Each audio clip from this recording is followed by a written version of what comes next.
Hello friends, நம்ம favourite சீரியலில் அடுத்து என்ன சுவாரஸ்யமாக நடக்குதுன்னு பார்க்குறீங்க.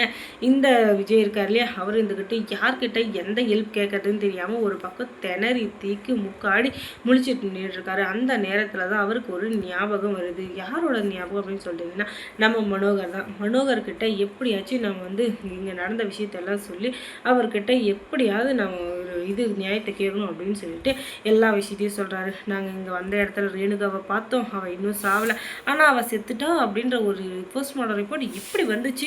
அதுவும் இல்லாமல் நம்ம எப்படி அதை நம்பணும் அப்படின்னு சொல்லிட்டு 1008 கேள்வி அவருக்குள்ளே ஓடிட்டுருக்கு. அது எல்லாத்தையும் சொல்ல, நீங்கள் எதுக்கும் கவலைப்படாதீங்க மாப்பிள்ள, என்ன பண்ணணும் நான் அதை மட்டும் சொல்லுங்கன்னதும், நீங்கள் எதுவும் பண்ண தேவையில்ல, ஆனால் ஒரு சின்ன ஹெல்ப்பு. அது என்னன்னா, எப்படியாச்சும் அந்த போஸ்ட்மார்ட்டம் ரிப்போர்ட் பண்ணாலே அவங்ககிட்ட போய் எப்படி இதை நீ கொடுத்த, யார் மூலிமா கொடுத்த, அப்படி இப்படின்னு சொல்லிட்டு அவனை அடித்து துவச்சி கேட்டால் அதுவே போதும் அப்படின்னு சொல்ல அவன் வந்துக்கிட்டு நேராக அந்த இடத்துக்கு கிளம்பி போகிறான். ஆனாலும் அந்த பயப்படுறாளா, அவன் பயப்படாதனால நம்ம சந்திரகாந்தா மேடம்க்கு உடனே காலை பண்ணுறான் நம்ம மனோகர். அவங்க கேட்குற விதத்தில் கேட்டால் தான் எல்லா ஒன்றுமே தெரிய வரும் அப்படின்றதுக்காக தான் இங்கே இப்படி ஒரு பிளான். அதுக்கப்புறமா இங்கே இந்த மார்ச்சுரியில் இருந்தாலையா அவங்ககிட்ட போய் இந்த மனோகர் விசாரிச்சார் இல்லையா, அவனை அடித்து வெளியே தள்ளி விட்டுறாங்க. உனக்கு எதுக்கு நான் பதில் சொல்லணும் அப்படின்னு சொல்லிட்டு இப்போ சந்திரகாந்தா மேடம் வந்ததும் அதிரடியாக ஆக்ஷனை ஆரம்பிக்கிறாங்க.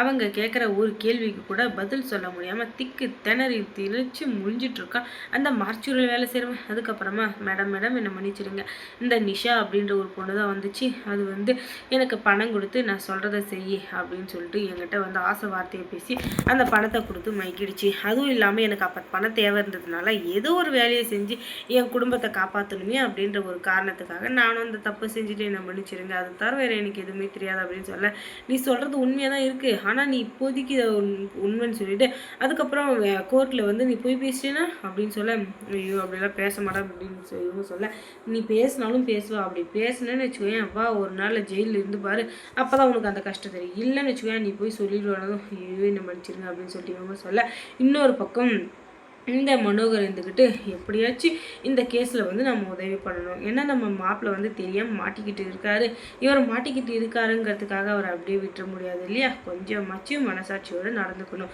அப்போ தான் நமக்கும் நல்லது எல்லாருக்கும் நல்லது. இப்போ நம்ம மனோகர் கேட்ட எந்த கேள்விக்குமே பதில் கிடைக்காதனால நம்ம சந்திரகாந்தா மேடம் எல்லாத்தையும் சுருண்டிடுறாங்க. அதாவது அந்த எல்லாத்தையும் அந்த ரகசியம் எல்லாத்தையும் தெரிஞ்சுக்கிட்டு அவங்க வந்துக்கிட்டு கோர்ட்டில் அப்பீல் பண்ணுறாங்க. அங்கே போய் இது எல்லாத்துக்கும் காரணம் இந்த நிஷா தான் அந்த வயசுலேயே அவங்க அக்கா செத்துட்டா அப்படின்னு சொல்லிட்டு எல்லார் முன்னாடி நாடகம் ஆடி கடைசியில் இந்த சொத்துக்காக அந்த வீட்டில் வாழணும் அப்படின்னு சொல்லிட்டு நினச்சி என்னென்ன ட்ராமா வேலை பண்ணியிருக்கா. ஆனால் அந்த ட்ராமா வேலை எதுவுமே பழிக்கல. அதுக்கு காரணம் அவளுடைய சரியான திமிரு பிடிச்சி எண்ணம். அதனால தான் அவள் திமிரு பிடிச்சி ஆடி தான் இவ்வளோ இதில் நிற்கிறா.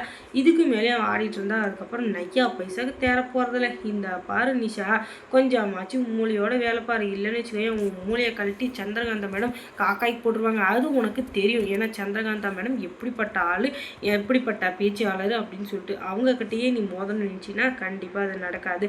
அவங்க சும்மாவே விட மாட்டாங்க. அதனால் கொஞ்சமாச்சு யோசித்து ஒரு வேலையும் எப்படி செய்யறதுன்னு கற்றுக்க. அதுக்கப்புறமா இந்த கில்லாடி வேலை எப்படி பண்ணுறதுன்னு கற்றுக்கோ. என்னதான் நீ ட்ரைனிங் எடுத்தாலும் ராஜேஸ்வரி அளவுக்கோ இல்லை விஜய் மல்லி அளவுக்கோ நீ யோசிக்கிறது கம்மி தான். நீ ஒரு டம்மி பீஸு டகல்டி, இதுக்கு மேலேயும் உன்னை பற்றி எதுவும் யோசிக்கிறதுக்கு இல்லை அப்படின்னு சொல்லிட்டு அவங்க வந்துக்கிட்டு எல்லா உண்மையும் கற்கணும்னு கோர்ட்டில் எல்லாத்தையும் கொடுத்துட்றாங்க.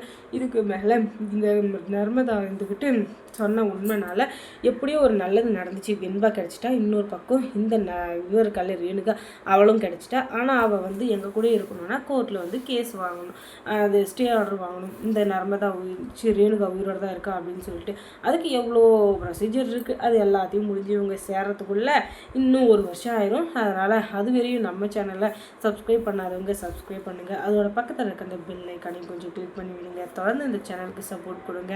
அதோட யார் யாரை பிடிக்காது அப்படின்றத கமெண்ட்ஸில் சொல்லுங்கள். தேங்க்ஸ் ஃபார் வாட்சிங்.